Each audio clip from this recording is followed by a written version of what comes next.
Again, what can I say about the horrors of the war? Yeah, the trench did something else. These officers had been to school learning how to maneuver and outmaneuver the enemy and how to get around his flank and how to, all of a sudden, all this they learned in school was useless. It's like I said a few days ago here, generals spend all their time getting their troops ready for the last war. And what they had learned fighting the last wars just didn't seem to apply to this war because the equipment was different. And again, no way to maneuver, no way to outflank. The trench on the Western Front extended all the way from the North Sea to the neutral country of Switzerland. And no, none of the armies would dare invade the Swiss. It was one thing to invade Belgium, but Switzerland is a land of mountains. And every Swiss citizen, male and female, undergoes military training. And it's been said if an army ever invaded Switzerland, it would be shot at from every house. Nobody has invaded the Swiss in almost 200 years. Actually, I think more than 200 years. Napoleon did. Nobody has since. I believe it was Napoleon anyway. You can correct me if you think I'm wrong. Anyway, that was the Western Front. On the Eastern Front, they didn't have as long a trenches. After all, the Eastern Front extended all the way from the Baltic Sea to the Black Sea. And your book shows a map on page 671 how that the Eastern Front, I mean, it was just too much of it to make for a trench. The trench warfare was used, but it was not as widely used as it was. Anyway,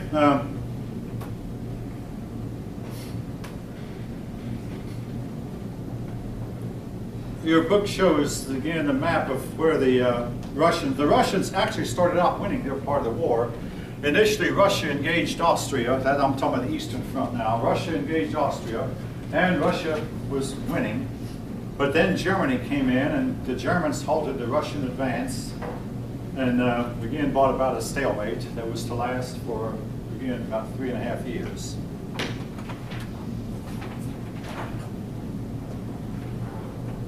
The British attempted to open up a port on the, to open up a front in the Balkans, and they went to a place called Gallipoli. Actually, you would pronounce it Gallipoli. And the British were repelled by the Germans. They tried again to open up front in Gallipoli, and again they were repelled, and finally the British gave up. They gave up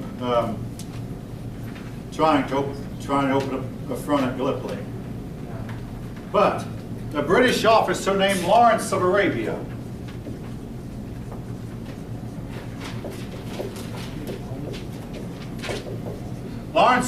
had grown up, spent a lot of time in the Arab region.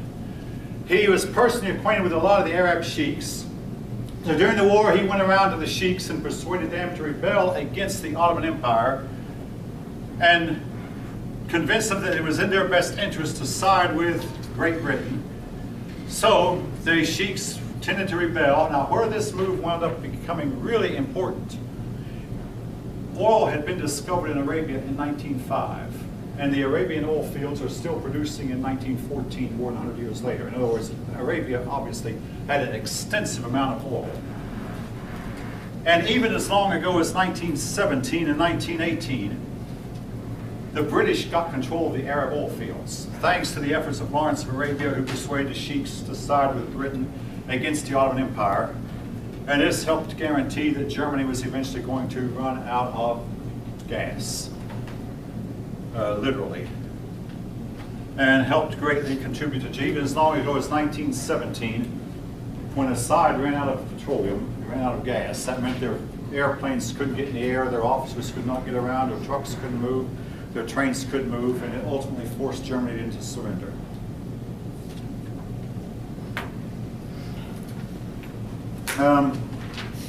The Germans had a lot of colonies in Africa, so the British and French moved in and they took control of the German colonies in Africa, whereas Germany was concentrating exclusively on winning the war in Europe, and Germany did not have the resources to spread out in Africa, so Germany wound up losing its colonies in Africa.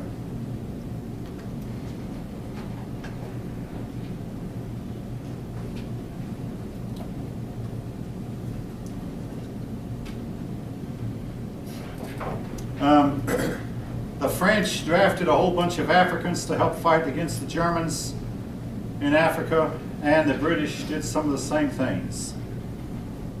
Now, Japan, and this is going to surprise some of you, but Japan actually joined the war effort also.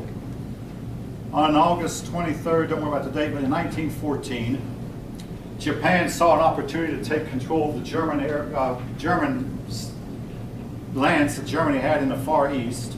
So they joined on the side of the Allies, the side of Britain and France and Russia. And that was the opposite of World War II now. And in World War II, Japan joined the other side. World War I, Japan then declared war on Germany to seize German supplies, or to seize German lands that Germany held in the Far East. Basically, what this means is by the time World War I was over, Germany had lost all of its colonies.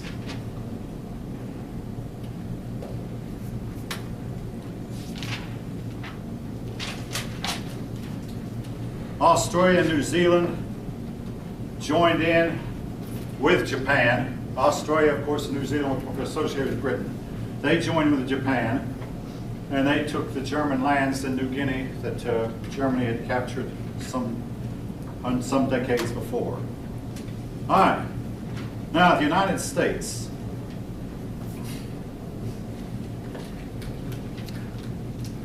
The question of why the United States joined the war is somewhat of a long one. I'm going to make it as short as I can, though. I was asked one time by one of my better student media, why the United States decide to join and fight against the Germans? That's a loaded question, but here's part of the answer. When the war broke out, our president, and oh yes,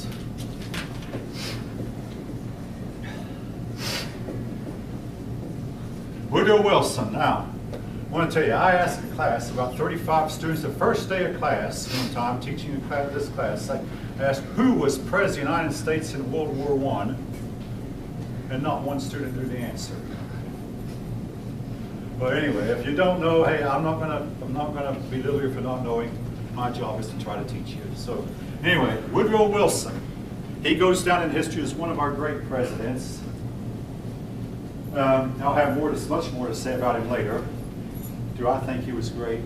No, not really. I'll tell you why in a little bit. Woodrow Wilson.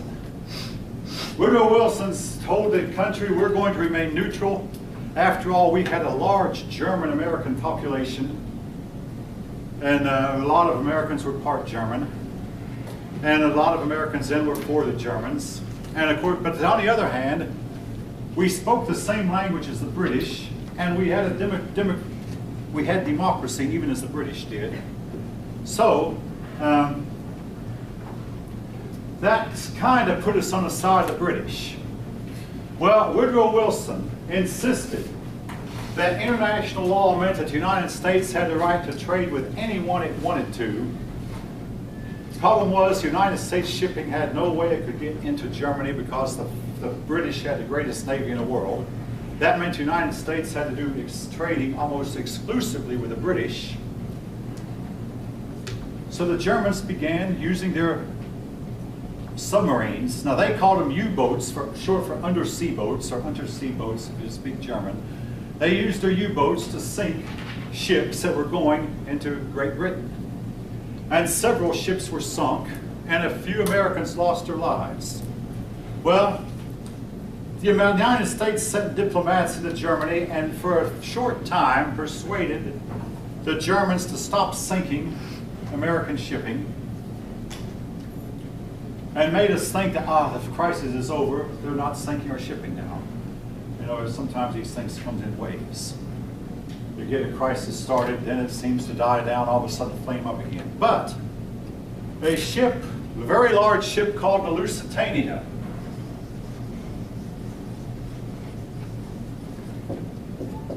you notice I wrote this in cursive, hopefully all of you know why. It's the name of a ship. And if you're doing your paper and you don't use italics when you're naming a ship, I have to count off a point for it. All of you. So anyway, I wrote this in I normally print. But anyway, the Lusitania. Now, Lusitania was a very large ship,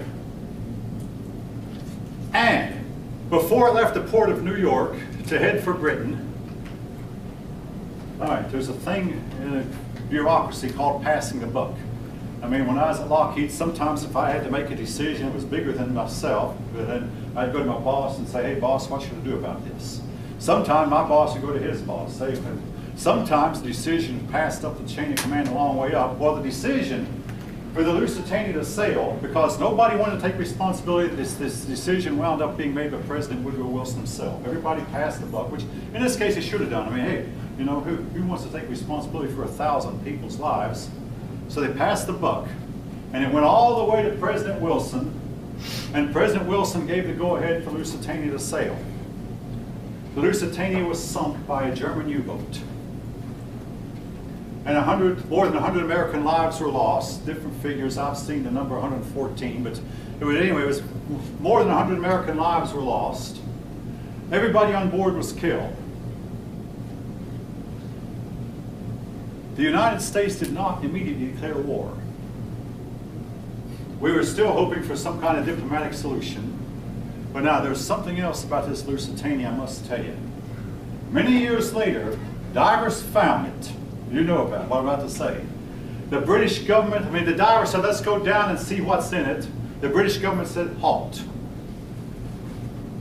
Supposedly, folks, the Lusitania was a passenger ship. But actually, it is believed by many now that it was actually carrying military weapons that would have greatly benefited the British. And the Germans had spies in the United States that caught wind of this, and therefore the Germans were justified in sinking it. It was an act of war. And the British to this day do not want us to know what was on board. You've heard that story? Yeah. Yeah. So, in other words, before you think I'm blaming the Germans, I mean, the fact is the ship probably should never have sailed in the first place. And the Germans knew, we think they knew, what it contained. But we're not allowed to go down and look at it. It's off limits. But the ship has been found, like the Titanic.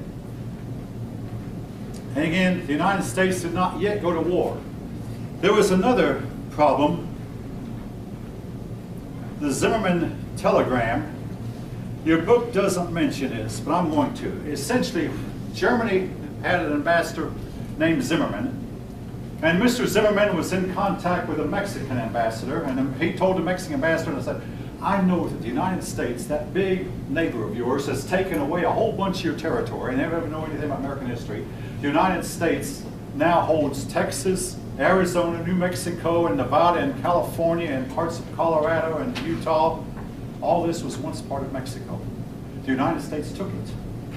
Well, the Germans told their Mexican ambassador that, hey, if you will let us use Mexico as a base of operations for where we can fight the United States, we will give you back all this territory that the United States took from you. They knew that Mexico and the United States had really bad relations. I mean, it wasn't just we fought a war with Mexico to take the territory, but just as recently as about 1912, General Pershing had gone into Mexico to look for Sancho Villa, Mexico's president, and Pershing could not find him. Sancho Villa knew all the hideouts and the hiding places, and Pershing went around and around in circles and finally was called home. So, you know, basically the relations between Mexico and Ireland were really bad, but somehow, folks, for some strange reason, the Mexicans refused. Nevertheless, the Zimmerman sent a telegram to Mexico. The telegram was intercepted and published in the Washington Post. Well, they asked Ambassador Zimmerman, did you really write this? Anyone would think Ambassador Zimmerman would disdain. Instead, Ambassador Zimmerman came out and said, yes, I wrote it. This did a lot to push the United States over the brink against Germany. Well, in 1917, Russia pulled out of the war. But I'm going into detail, believe me, I'm going to have a lot more detail about that in a few minutes. But in 1917, Russia pulled out of the war, and the Germans thought, we have it made, and folks, they would have. Except that about the time that Russia pulled out, President Wilson went before Congress and asked Congress for a declaration of war. President Wilson addressed a joint session of Congress. Now, when Congress meets in joint session, because the House is so much bigger than the Senate, the senators come to the House side. The President stood up and talked to both House and Senate, and he said, "It is a fearful thing to lead this great and peaceful nation into war, but the right is more precious than the peace." The Senate went over to their side and they voted. The House stayed to their side and they voted. Make a long story short, they voted for the declaration of war. And the United States was involved in World War I. The United States initially was not ready. In fact, when the French and British heard how unprepared we were, it was said that they covered up their snickers long enough to say, "Well, just send your men over here and we'll arm them." Folks, this is going to become a big issue later. The United States simply refused to do that. The United States said, "No, our troops will only serve under American commanders wearing American uniforms, and they will only serve with weapons that we have trained them with, that were made in the USA, and we will not have our troops serve under foreign commanders." And this was something the United States was to do up until President Bill Clinton was ready to allow American troops to serve under NATO commanders. But in 1917, Americans simply said, "We know we're not ready, but we're going to get our men ready." The draft was instituted, and a lot of American young men volunteered.